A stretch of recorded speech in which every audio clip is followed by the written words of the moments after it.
Our endurance in the Christian life is going to be in direct proportion to the clarity with which we see who Jesus is and understand all that he has accomplished on our behalf. The book of Hebrews has told us that. Over the last 16 weeks, we've studied together who Jesus is. Hebrews tells us he's the heir of all things, the creator and sustainer of all things. And he is the radiance of the glory of God, the exact representation of who God is. And what did he accomplish?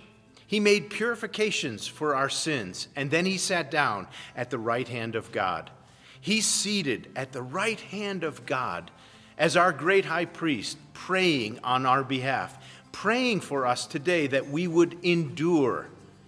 The invitation of Hebrews is, therefore, let us draw near to the throne of grace, that we may obtain mercy and find grace to help us in our time of need. Hebrews has called us to believe who Jesus is and to trust in him. And there's been warnings that we not drift away from God when life gets hard, and it's hard.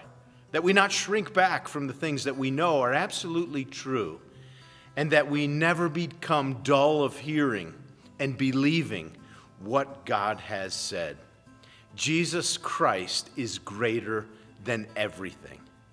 I hope you'll join us this weekend as we study the last chapter, chapter 13 in Hebrews, and we look at what difference it makes that Jesus is these things and how we should then live. Chapter 13 ends with a benediction and an encouragement that we would know and live in the will of God, and that's what we're going to be looking at this weekend. I hope you'll join us. There's so much going on at Calvary this time of year.